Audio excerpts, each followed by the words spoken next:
Salut à tous, c'est Daddy Famtech. Aujourd'hui, on est au parc de la Dodène à Nivelles, mais on n'est pas ici pour parler nature. On va parler de l'iPhone 13 Pro Max et son test. Ça fait un peu plus de 4 ans que j'ai quitté Apple pour papillonner d'une marque Android à l'autre et je suis très content, je ne vais pas m'en plaindre. Je ne suis pas là pour alimenter une guerre, mais pour faire un vrai test et ça, c'est tout de suite après le générique.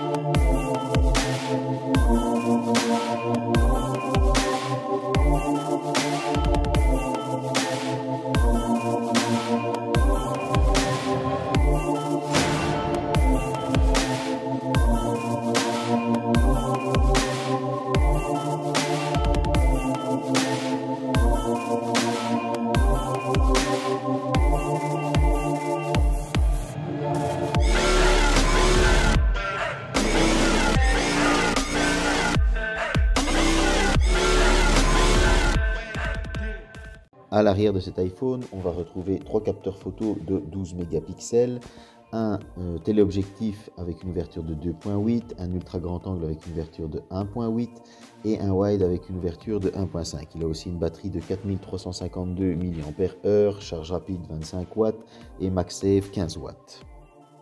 À l'avant, on va retrouver un écran Super Retina XDR OLED 120 Hz HDR10+, Dolby Vision avec des pics à 1200 nits. Il a aussi une caméra selfie de 12 mégapixels, ouverture 2.2, une puce Bionic A15, 6 Go de RAM, franchement il fait vraiment le taf.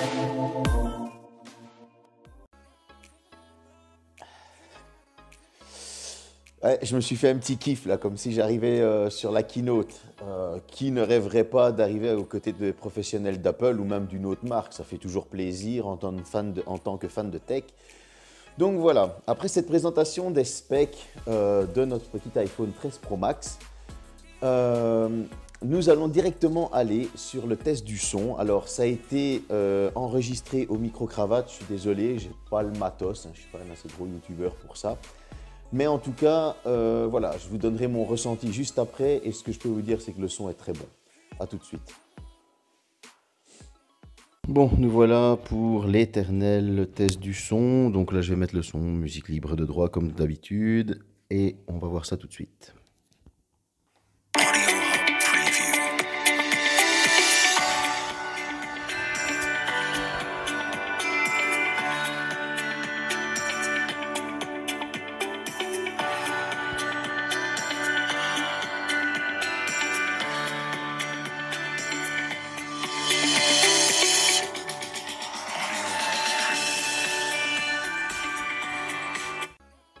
Bon, le son, il est très bon. Je suis désolé, avec le micro-cravate, vous n'avez peut-être pas eu ce ressenti. Enfin, en tout cas, comme je l'ai enregistré, comme je disais. Moi, j'ai pu le comparer à un iPhone 6 que j'ai encore à la maison. Le son, j'ai pu le comparer à un iPhone SE, un iPhone XR, un iPhone 12 Pro Max. Même si là, la différence est minime. Mais en tout cas, par rapport aux anciens modèles, on voit clairement une nette amélioration au niveau du son. Et le son spatialisé, on est clairement immergé dans une vidéo, que ce soit Netflix, que ce soit du YouTube, même quand si vous écoutez de la musique, Apple Music, YouTube Music, sur n'importe quel support que vous puissiez écouter, franchement, on est clairement en pleine immersion. Et ça, le son spatialisé, ils ont fait un travail de dingue. L'iPhone 13 Pro Max n'a rien à envier à mon S21 Ultra, et je le dis honnêtement. Les scores bench. Tout d'abord le Geekbench. Alors Apple, j'ai dû le payer 99 cents alors que sur Android il est gratuit, hein, s'il vous plaît, ça, on voit que ça n'a pas changé. Donc voilà, le Geekbench, il m'a sorti un score de 1732 en simple cœur et un score de 4799 en multicœur, comme vous pouvez le voir. Franchement, ça en fait un très très bon smartphone. Pour ce qui est de l'Antutu Bench, il m'a sorti un score de 830 593, ce qui classe cet iPhone Pro Max dans un des meilleurs smartphones que j'ai testé, voire le meilleur. Et en plus de ça, ça le met franchement au-dessus du panier pour beaucoup de smartphones. Il est dans le top actuellement. Cette puce Bionic A15, Apple l'a bien travaillée. Donc, vous vous en rendrez compte juste après avec la qualité graphique des jeux. Franchement, il a rien à envier aux autres, vraiment. Clairement, il n'y a pas de lag, les framerate, les images par seconde sont tout le temps stables, que ce soit sur Asphalt 9, que ce soit sur Genshin Impact, qui sont de très gros jeux. Ouais, j'ai pas su utiliser Fortnite, vous le savez pourquoi. Donc voilà, j'ai utilisé PUBG, mais en tout cas sur PUBG, c'est super stable aussi. Et ça, vous allez vous en rendre compte tout de suite.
Get in the car.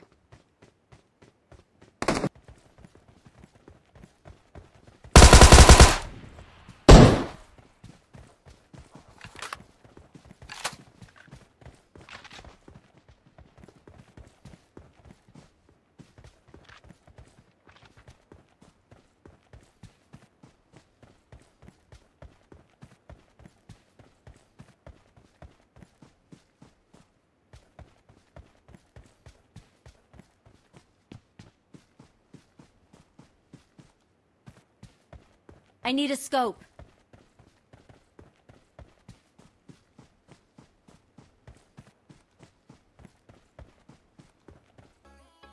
Le son validé, les benches validés, les jeux vidéo validés, la batterie.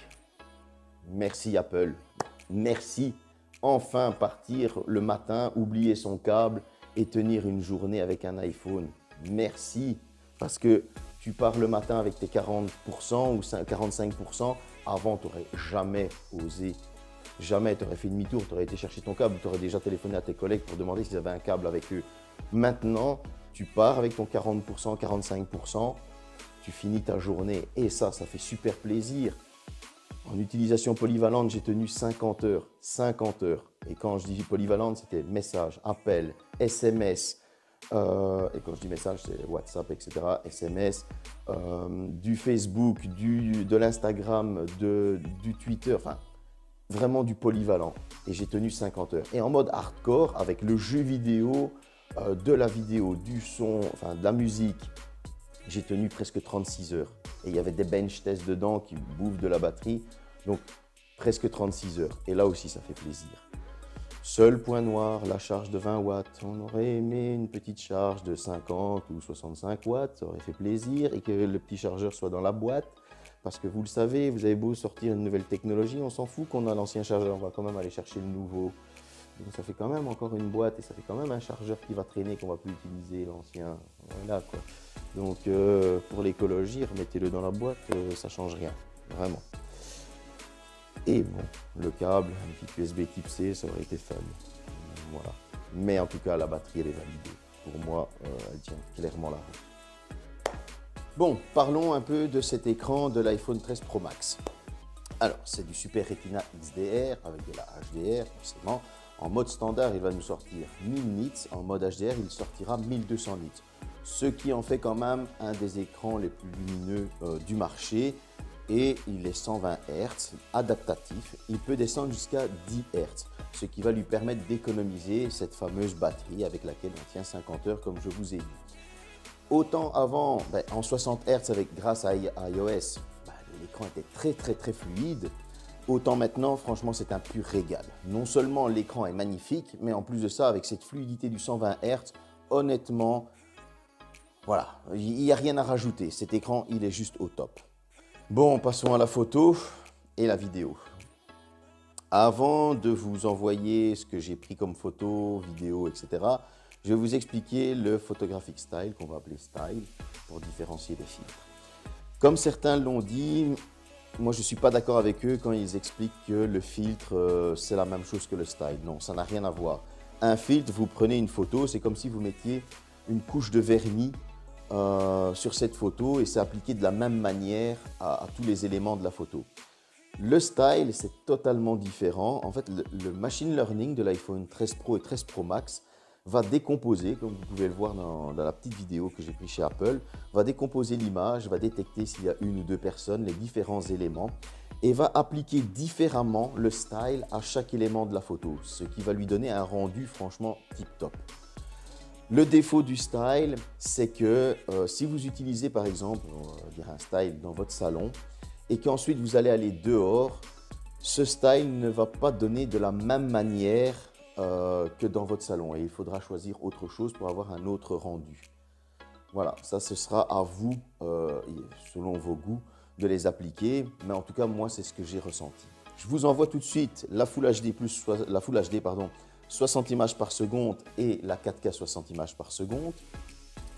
S'en suivra ensuite les photos avec la macro à la fin et la photo de nuit.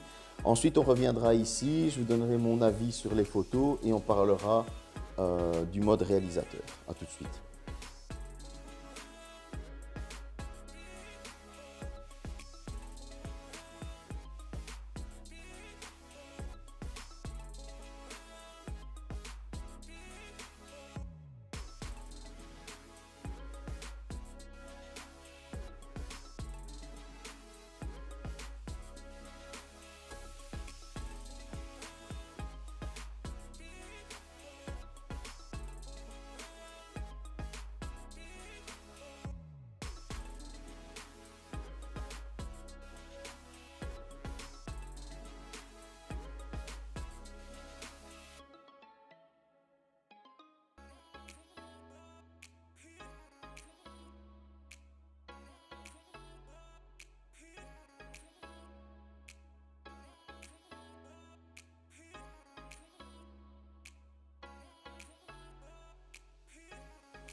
Bon, la vidéo Full HD, comme vous avez entendu, elle m'a convaincu, hein, parce que c'est très très stable, ce nouveau stabilisateur fonctionne très très bien. La vidéo 4K, je me suis arrêté, je l'ai passé en 4K, j'ai pivoté, ça reste très stable. Et ce jour-là, il faisait dégueulasse, en plus il faisait gris et j'ai pas voulu mettre ni de filtre ni rien pour vous donner le meilleur rendu possible et la meilleure image réelle possible, et c'est ce qu'il a fait. Le selfie, l'effet bokeh, il est très bon, le contouring est bon, le mode photo, sans effet bokeh, vous avez vu, il est bon, et avec effet bokeh, ça applique super bien. La macro, elle est juste tip top. Moi qui adore la macro, franchement, j'ai adoré plus la vidéo macro, j'ai adoré. Donc ça, j'ai rien à dire. La photo de nuit, elle est un peu moins bonne, elle m'a moins convaincu, et la vidéo de nuit, j'y vois pas trop d'intérêt, à part si tu as envie de faire de l'urbex de nuit.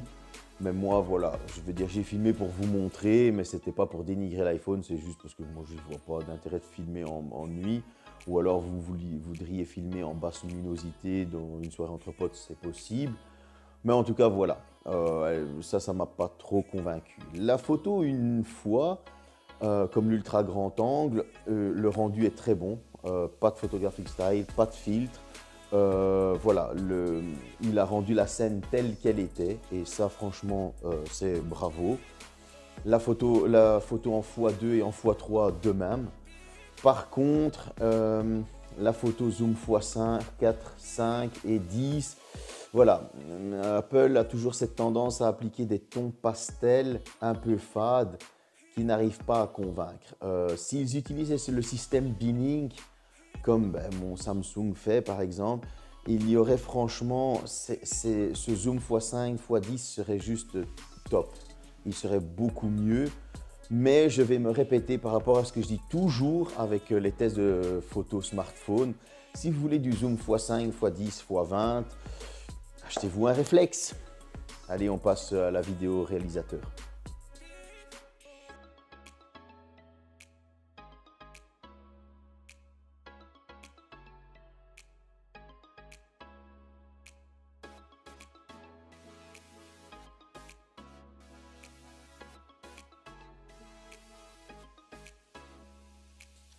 Le mode réalisateur.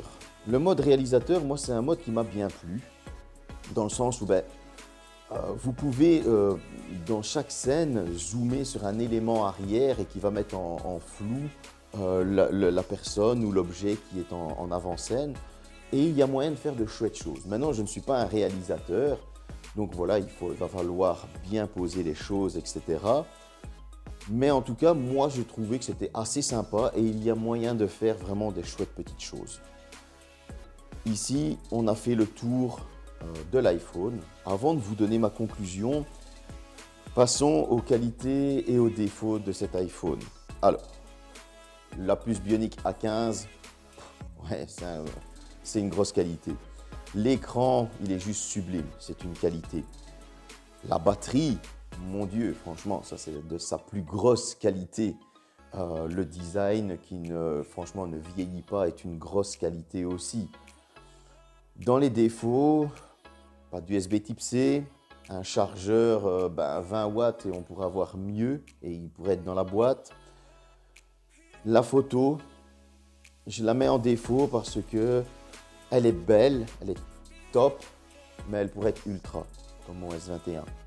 Et malheureusement, à cause qu'il manque voilà, ce petit pixel binning, franchement, s'il mettrait ça, elle serait juste magnifique, cette photo, avec le style, clairement.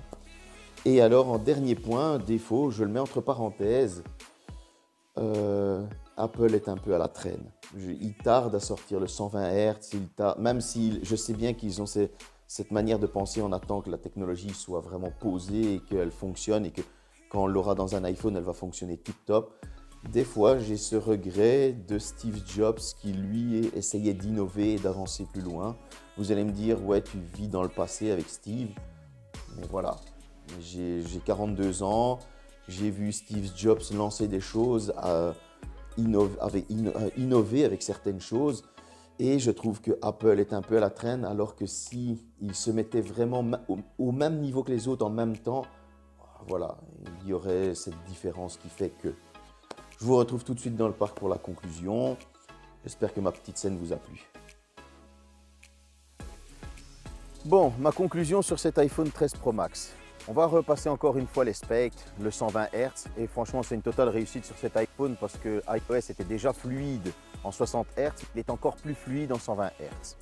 Si je prends par rapport à en tant qu'utilisateur d'iPhone X, donc il y a un peu plus de 4 ans, moi je peux vous dire qu'il ne faut pas hésiter à changer parce que cet iPhone 13 Pro Max est une vraie réussite, clairement, que ce soit au niveau de l'écran, que ce soit au niveau de la photographie, du son, parce que vous avez un son avec une totale immersion du téléphone, et surtout une véritable réussite au niveau de la batterie. S'il faut lui laisser un gros point fort, Apple a transformé son point faible en point fort, clairement. Si maintenant vous venez d'un iPhone 12 Pro Max, c'est vrai que la différence n'est pas énorme, mais bon, vous allez gagner en batterie et l'appareil photo a été quand même vachement amélioré. Les capteurs ressortent un peu plus d'ailleurs pour ça. Comme vous avez pu le voir dans les specs, ils ont été améliorés à certains niveaux. Je ne vais pas encore vous refaire tout le film. Vous pouvez l'acheter avec beaucoup plus de mémoire de stockage. Ça monte jusqu'à 1 Tera. Maintenant, est-ce que ça vaut le prix? Pour moi, oui. Clairement, il vaut son prix et je vais vous expliquer ça tout de suite en 2 mots. Pour la simple et bonne raison que ce n'est pas le genre d'appareil qu'on change tous les 6 mois ou qui dans 6 mois va perdre sa valeur. C'est un appareil que vous allez pouvoir garder facilement les 2-3 ans parce que c'est ce que beaucoup d'utilisateurs d'iPhone font et d'utilisateurs d'iOS parce qu'il y a les mises à jour. Et c'est un téléphone qui va garder sa valeur beaucoup plus longtemps.